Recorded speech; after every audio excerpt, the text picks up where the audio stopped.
Hello, buddy. Welcome back to the Tin Man's Corner channel. I'm your host, Jeffrey Tin Man Taylor, and today I'm reacting to my third and final Mr. Nightmare video for you guys. This was titled Three Scary True Neighbor Horror Stories.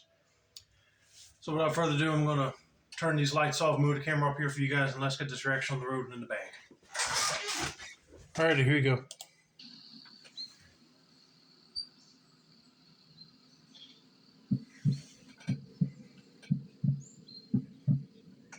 My name is Garrett, and this took place when I was a sophomore in college. Okay. When I didn't get a dorm after freshman year, I scrambled for off-campus housing. Long story short, I ended up in a co-op, part of a three-house community that was sort of near campus, but not really.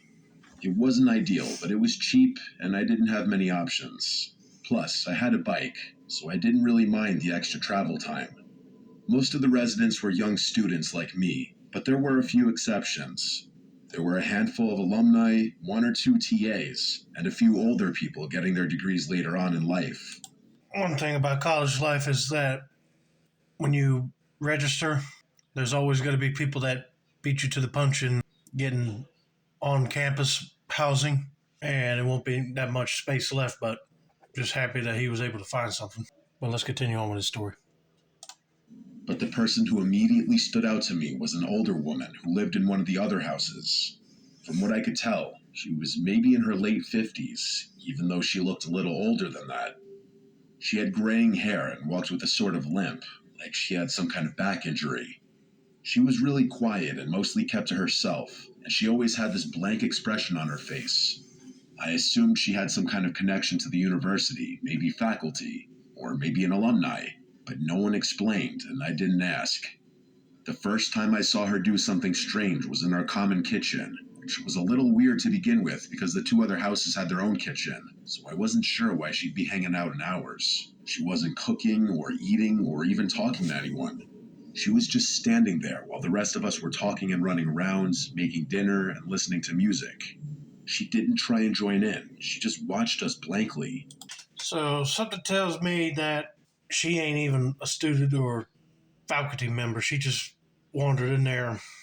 At this point, I'll be calling one of the faculty members and see if they know a student around her age, but if she ain't talking or joining in the conversation, that tells you right there that she does not belong there. I caught eyes with her a few times, and part of me got the feeling that she was watching me specifically, even though I knew that was unlikely. No one acknowledged her, which I thought was a little weird too. Maybe they knew something I didn't. Later that week, I was doing some homework in my room when I saw her again. I glanced out my bedroom window, and there she was, staring up at me. As if that wasn't strange enough by itself, she wasn't even on the sidewalk, but rather in the middle of the street. It was getting late, and it was decently cold too, so she must have been freezing out there. I couldn't tell if she was looking into my window or just in the general direction of the house, but I felt like she was staring at me specifically. I don't know why I did it, but I waved at her, trying to be friendly. The moment I did, I instantly regretted it. She didn't wave back. Instead, she jumped up and down a few times like she was excited and then ran towards one of the other houses, presumably hers. I felt kind of sick. Not only had I acknowledged her, but I had confirmed that she had been looking into my room the entire time. And even if she hadn't, she now knew which room was mine. Okay, she probably got some mental problems going on if she's jumping up and down like she's a little kid. Again, just because he saw her. At this point, I'd be calling the cops. Later that night, I asked one of my housemates about her. He told me that that woman had always been there, and that I should try my best to ignore her like the rest of them did. I inquired further about her, but the guy genuinely didn't know anything, and said he was just repeating what someone had told him when he moved in. It didn't sit right with me, so I asked around until I got some semblance of an answer. One of the seniors in the specific house she lived in told me that she was associated with the university, and was a little kooky, but that she didn't have a history of violence or getting physical. I asked him why no one found that as strange as I did, and he told me that they really couldn't control who lived there, as that decision was up to the property manager. I wasn't fully satisfied with that answer, but there was nothing I could do, so I tried to just block her out of my mind. But then it got worse. One night, I walked out of my room and nearly ran into her. She was in the hallway, standing right in front of my door. I literally jumped back because she caught me so off guard. It was past midnight on like a Tuesday, so the house was mostly dead. She didn't say anything when she saw me. She barely even reacted. Instead, she just turned and walked away as if I were the one who had intruded on her. I'm not going to go into every little detail, but there were several more occurrences like that one where I caught her either snooping somewhere where she had no business being or doing something she had no business doing. At some point, I lost my room key. All 3 houses had once been part of the same hotel, so all the rooms had personal locks and keys. It was a co-op, so most people just left their doors unlocked. But I was someone who couldn't sleep comfortably knowing someone could just walk into my room, so losing my key was a big deal. Everyone had a spare, including me, but I was pissed because I'd have to go make a copy of the key, and that was an extra annoyance I couldn't afford at the time. A few nights later, I woke up randomly in the night. I wasn't sure why at first, but then I heard it. There was a soft bumping coming from my closet every 20 seconds or so. It sounded like something shifting behind the door, like something was moving inside of my closet. I'm not one to scare easily, and I'm definitely not one to be helpless in a dangerous situation, so I was going to deal with this myself. I quietly got out of bed and took a deep breath. I slowly walked over to the closet, trying to keep my breathing under control. My heart was racing. In one fluid motion, I ripped the closet door open and screamed like a crazy person. Just as I expected, the woman was in there. She had one of my ties wrapped around her neck, and her eyes were wide open. She was holding a kitchen knife with her other hand. My scream must have startled her, because before I could react, she lunged at me with the knife outstretched. I screamed again, only this one wasn't pretend. It was a scream of pure fear. I wrestled her to the ground and was able to disarm her pretty easily, given how frail and small she was. That didn't make the situation any less terrifying, though. She kicked and fought and bit as I pinned her to the ground, screaming the whole time.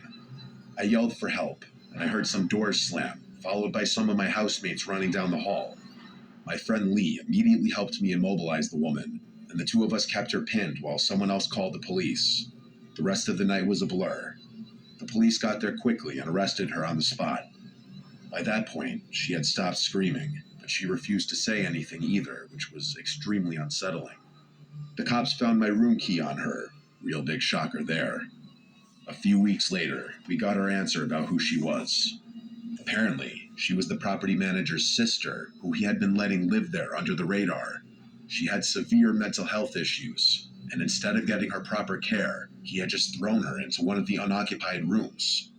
I believe the property manager was eventually arrested for negligence and a slew of other things, and rightfully so. I honestly blame him so much more for what happened than her.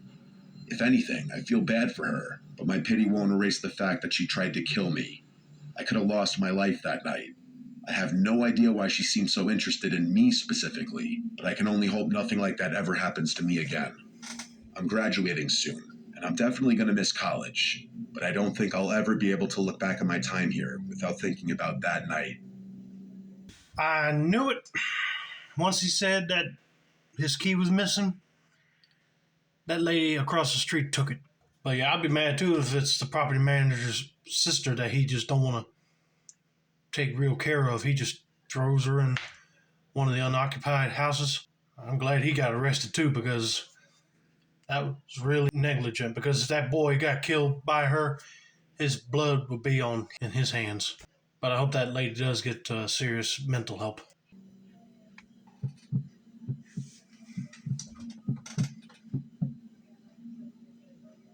This isn't really my story, but I essentially watched the whole thing happen, so I'm telling it anyway. I've lived in a modest 2-story home with my husband Benjamin for the better part of 20 years now. All of our kids are out living their own lives, and I couldn't be prouder. What I'm about to tell you happened last year. Someone had just moved into the house across the street, which was really nice because I was getting sick of looking out at a vacant house all the time. I'm retired, so I spend a lot of time on my front porch, knitting, reading, enjoying the weather with my husband, you name it. I also listen to a lot of true crime podcasts out there, and sometimes I'll just play music. The person who moved into the house across the street was a young guy, maybe mid-20s. He drove an expensive-looking BMW and always dressed in flashy clothing, so I figured he was either well off or seriously pretending. I hope I'm not giving the wrong impression about him. He was actually really sweet. He introduced himself to us after a few days. His name was Quinn, and he was a few years out of college, like I had guessed. He was a really bright guy and got along really well with Benjamin. They laughed and talked about sports, and Benjamin even dropped a few of his own college stories that I hadn't heard in a long time. Quinn said he worked in the entertainment industry, and that he did freelance work for some internet personality person, whatever that means. If he's working in the entertainment industry, I can see him affording all them flashy clothes and that expensive looking BMW. But if he's doing freelance for a internet celebrity person, he's probably talking about like a YouTuber or a TikTok person, like doing errands for him or something. But I don't know.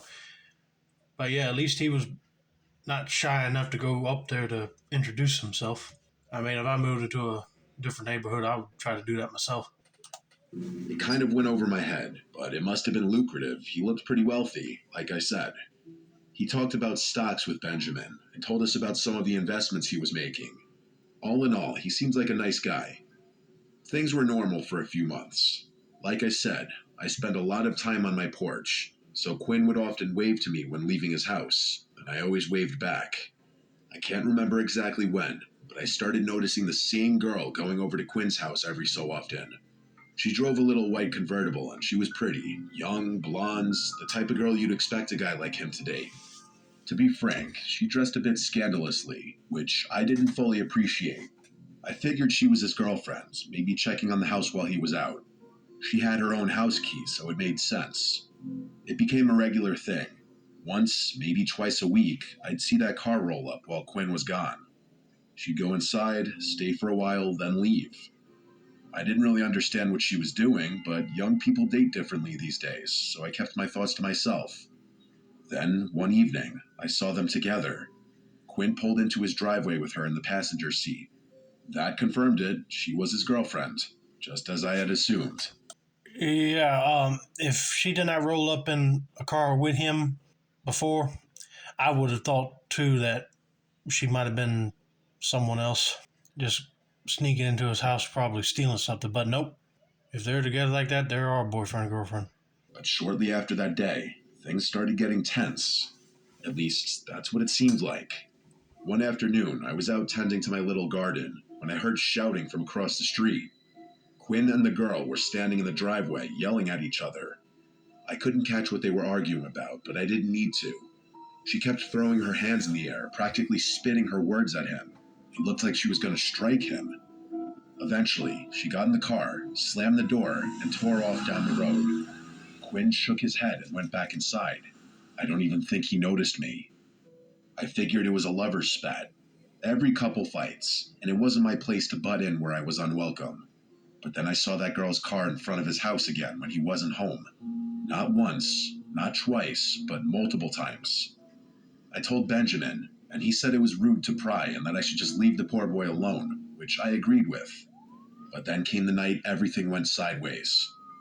Benjamin and I were asleep when we woke up to sirens blaring outside. We rushed outside, joining the handful of neighbors who had come out to see what was going on. Quinn's house was swarming. Police cars, an ambulance, the whole nine. We watched as the cops emerged from his house with that girl in handcuffs.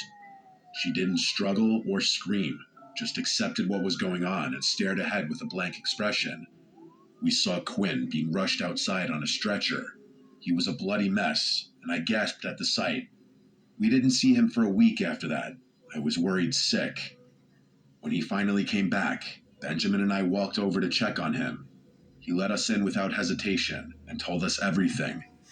Apparently, that girl, her name was Ellie, had confessed to everything, making things easy for the police. For starters, she wasn't supposed to have his house key. She had stolen his spare and made a copy without him knowing. According to him, she started asking him for things. Fancy dinners, jewelry, expensive trips. When he hesitated, she got possessive and angry, which was when things started going downhill in their relationship. Every time she had shown up unannounced to his house, he hadn't been aware. She had access to his location through his phone, which I didn't even know was possible. She had gone through all of his stuff, but worst of all, she had planted hidden cameras in his room. Every time she went back to his house when he wasn't there, she was replacing the camera batteries and making sure they were still working. The argument between them that I overheard was Quinn's attempt at breaking up with her. She refused, and Quinn reluctantly agreed to go on a break. Ellie had seen everything through the cameras, and the next night, she went to his house with a knife. I'm not going to explain the rest, you get the idea. Somehow, Quinn managed to get her to the grounds, but not before she seriously injured him. The doctor said he was an inch away from needing surgery, or dying. Benjamin and I tried to console him, but he was visibly shaken. The last thing he said before we left was that he had learned his lesson about flaunting his money, especially around pretty girls. He moved out not long after. He said he didn't feel safe in that house anymore, and that his ex had tons of friends just like her, and he didn't feel comfortable with the thought that they might have known where he lived. We never saw him again. I pray to God he's doing okay. No one should ever have to go through something like that, especially not someone as young as him. Yep. You start flaunting how much money you're making, they'll be coming after you for your money like it was falling out of the sky. I mean, that's basically what I see it as. But I'm glad he stood his ground and said no. But she wasn't going to give in. But I'm glad that he did not get hurt to the point where he needed surgery, like they said, or worse, died. But I hope he is doing all right and learned not to date women that only care about the money.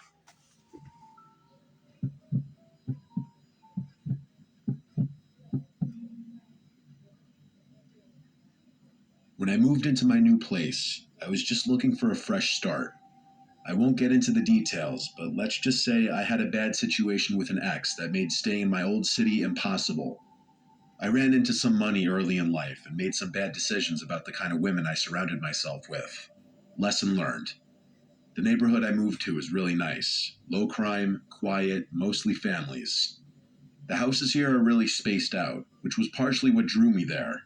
But for some reason, the property next to mine is much closer in proximity than most of the other properties are to each other. And by the way, that house next door is huge. When I first saw it, I thought I could easily fit a family of 10. That's honestly what I assumed at first, that a big family lived there, grandparents and everything. But I could not have been more wrong. Even though I try to be low-key, I wasn't going to be a rude neighbor. I took it upon myself to introduce myself to everyone in the neighborhood. For whatever reason, I decided to introduce myself to my next-door neighbors last. I couldn't tell you why. Everyone else I met seemed really sweet and genuine. I'd say 90% of them were parents of young children. To be honest with you, I would have went to the next door neighbors first and then worked my way down to the last neighbors. I don't get why he did it, but maybe he's getting creepy vibes off of them. I don't know. Let me just hit the play button and continue on. And yes, they were all slightly intimidating, purely based on how successful they seemed to be. I wasn't too sure how a younger guy like myself would easily blend into a community like that, but that was more of a personal concern. When I got around to meeting my next-door neighbor, my social battery was mostly drained from having spent the day making small talk with strangers. I knew if I just went back home, I was never going to be as motivated to meet them, so I just sucked it up and walked up their driveway. I had gotten accustomed to being greeted by someone middle-aged, so when a young-looking dude in a mullet opened the door, I was a little taken aback. Hell, he looked even younger than me, which was definitely a shock. I recovered quickly and went ahead with my new-to-the-neighborhood spiel. As I went on, he flashed me this massive smile and actually cut me off before I could even finish talking. He said something along the lines of, "Oh wow, someone who was born in my decade, what a nice surprise." I laughed and told him the same thing, venting to him about how out of place I felt as a single guy in his late 20s amongst so many families with kids. He told me not to worry about that, and that most of the people who lived here kept to themselves, which was kind of a relief for me. He introduced himself as Damon, and told me I should come by for a drink sometime. I shrugged my shoulders and said, hell, why not right now? To which I expected him to laugh and invite me in. Instead, though, he looked over his shoulder like he was scanning his living room, and then he turned back to me, saying he wished he could, but he was busy working. I asked him what he did for work, because it just seems like a normal follow-up question to what he said, and he dropped his smile a bit. After a weird stare, he laughed and just said finance, but didn't elaborate any more than that, which I thought was a bit strange. I told him fair enough and asked if he had any roommates. To my surprise, he told me he lived there alone, which was absolutely insane to me given how big the house was. We chit-chatted for a few more minutes, and he gave me his number before going back inside. I was excited that someone my age lived here, especially because he seemed like a really chill guy, but I couldn't get over how odd it was for someone like that to live all alone. And yeah, I know I was essentially doing the same thing, but you have to keep in mind my house wasn't even half the size of his. Anyway, I went back home and got on with my life. That was about 6 months ago. For a few weeks after that, nothing eventful really happened. I texted Damon a few days after he gave me his number to try and set something up, but he'd always complain about how busy he was and how sorry he was that we couldn't hang out. I'm already getting bad vibes about this person, Damon, he's talking about. This is already starting to sound fishy. Eventually, I gave up with him. Not in a hostile way, just in a you do you kind of way. I'm definitely not the type of person to bend over backwards for someone who seems disinterested. I never saw anyone coming or going from Damon's place. No visitors, no parties, no girls, nothing. He never even got takeout delivered, which was strange to me because his car was always in the driveway. I genuinely didn't know what he ate because I literally never saw him leave the house. The guy lived like a ghost. I work from home, and the office in my house is on the 3rd floor, which overlooks Damon's property, if you're wondering how I knew so much about his living habits. I know it sounds obsessive and a little creepy, but his house was also just a glance away from my monitor, so I couldn't help but look over from time to time. One night, it was a Wednesday night, I remember that distinctly. I woke up around 2 a.m. to the sound of loud music. I sleep with my windows open, so that's probably how I woke up so easily. At first, I thought I was imagining it, or it was part of a really vivid dream I was having, but I was wrong. I got out of bed and peeked out my window, and there they were, 7 or so cars lined up in Damon's driveway. There was no mistaking it, he was having a party. Now, don't get me wrong, I'm not the type to complain about some noise. I've been to my fair share of house parties, but it was the middle of the week, and the volume was insane. I figured I'd just go over, knock, and ask him to turn it down. I threw on a hoodie and walked over. It was a full-blown party, that much was clear from outside. I knocked on the door, but no one answered. I pulled out my phone to text Damon, but I decided against it, knowing he'd probably ignore me and give me some BS excuse the following morning. I knocked on the door again, harder this time. Still nothing. I reached for the handle, half expecting it to be locked, but to my surprise, the door swung open. Inside, the first thing I saw was a pile of shoes in the foyer, at least 10 pairs. But there was something off. There was literally no one in there. I moved further in, expecting to see people in the living room, maybe the kitchen, but it was completely empty. There weren't even any drinks left out. I could hear people over the music that was playing in the background, though, which I didn't understand. But then I really listened to it, and everything hit me all at once. It wasn't even music, really. It was a recording, a literal recording of people laughing, yelling, clinking glasses. The whole party was fake, all of it. But that didn't make sense to me. It still didn't explain the shoes or the cars. There were people in that house, that much was certain. I should have turned around right then, but I needed to know what was going on. Man, I would have turned around right then myself and got back to the safety of my house, call the cops and see if they can go investigate it, because if you go in there, you'll probably be never seen again. I moved discreetly around the house until I saw a door that was slightly ajar. I gently pushed it open, and it led down to the basement. I'm not sure how I knew, but something told me what I was looking for was downstairs. It was dark down those stairs, with the exception of a very faint light coming from somewhere I couldn't see. There was no reason to go down there. I knew that, but I did it anyway. I got to the bottom of the stairs and looked around. The light was coming from another door somewhere deeper in the basement.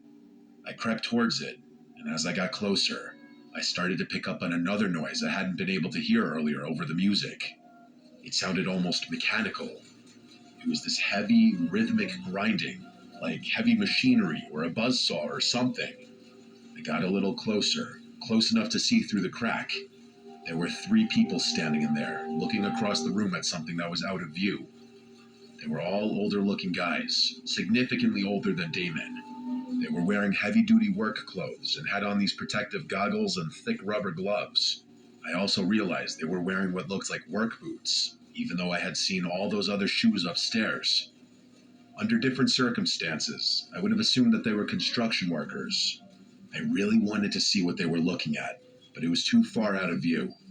After a few seconds of me just standing there, I started to pick up on this awful bleach smell, or some kind of cleaning solution. That's what did it for me. I started to feel this awful pit in my stomach, like my life was in danger. I can't explain it. I turned to leave, trying to be as quiet as possible. As I was finding my way back to the stairs, the light from behind me suddenly dimmed, like someone had shut the door behind me. I didn't actually hear the door over the music, but I felt it. I sprinted up the stairs as fast as I could. I ran through the house and burst out the front door. I didn't run directly to my house. I jumped my own fence and made it to the backyard. I slipped in through my side door, locking it behind me. My chest was pounding, but under no circumstances could I let Damon or any of those other guys know it was me who had been snooping around. I gathered myself and went up to my office, making sure all the lights up there were off. I crouched down below the window and peeked over at Damon's house. There was no one there. But then, a few minutes later, the front door flew open and like 8 guys poured out, scanning the yard, the driveway, the street, but Damon wasn't with them. I could tell because everyone looked older, like those first guys I had seen. A few of them looked like they were arguing about something, but I couldn't make out what they were saying. One of the men actually shoved one of the other ones, and I thought they were about to start fighting in the street, but they didn't. Eventually, they all went back inside, and the music stopped soon after that. I stood at the window, trying to make sense of what had just happened. I thought about calling the cops, but what would I even say? The music wasn't playing anymore, and there was no real crime I could actually report. The thing I couldn't understand was how none of my other neighbors had a problem with the loud music, especially since most of them had children. I figured if they hadn't been able to hear it and I called the police, Damon would know it was me. And the shoes, I had no idea what that was about either. The people I had seen were all wearing boots. So did they bring extra pairs of shoes just to leave in the foyer? I had too many questions and I didn't know what to do, so I just went to bed. The next morning, I woke up and looked out my bedroom window. Every single car was gone, including Damon's. I went upstairs to try and get some work done, but I couldn't concentrate and found myself looking over at Damon's house every 5 seconds. After a few hours of his car not being there, I decided to go for a walk, partly to clear my head, but mostly to take some low-key glances through his windows. Nothing, though. Days passed and Damon still didn't return, or his car didn't at least. I was baffled with every passing day. I still couldn't figure out how my other neighbors had been able to sleep through all the noises that night, so I just straight up asked them. I went to a few houses and asked them if they had heard the party he had a few nights ago. No one knew what I was talking about, even after I told them which house it was coming from and how late it was. I thought I was going crazy. That was a few months ago now. The crazy thing is Damon still hasn't returned, and it's clear no one is maintaining his house, as the grass is starting to get really long, and there's an untouched pile of packages leaning against his front door. I don't know what to make of this. It could be nothing, but I feel like no one would go to such lengths to disguise what they were doing with a fake party, unless it was something illegal. But would people going to such lengths really forget something as important as locking the front door? Maybe that's what those guys had been arguing about. I really have no idea, and the fact that none of my other neighbors seemed bothered by it makes me think I'm involved in some huge conspiracy or something. I know I'm just being paranoid, but I just have so many unanswered questions. When Damon returns, if he ever does, I'm debating whether or not I should just go and straight up ask him. That is really scary and strange. Maybe that guy must have ran into all these men maybe killing Damon, and when he smelled the bleach, I figured, yeah, they're trying to clean up evidence down there. And maybe all the pair of shoes was like theirs, and they wore boots just so they wouldn't get any blood or anything on them. It's very strange that none of the other neighbors did not call the cops to go investigate on that loud music. And then if they did, they would have seen what was going on. But I mean, I wish he did, even though he was scared of the people finding out, especially Damon, if he's still alive. And the fact that he said that the grass is still growing up, I figured, yeah, he's probably not going to come back. He may be involved with some thugs and he owed him money or something. I don't know. I can't guess that. So this is mind-boggling for me. But anyway, I hope you guys enjoyed this video. Don't forget to like, subscribe, turn on those post notifications for more Mr. Nightmare content like this. This has been another successful installment of the Tin Man's Corner channel. I'm your host, Jeffrey Tin Man Taylor. I said that's a wrap, and have a nice day, y'all.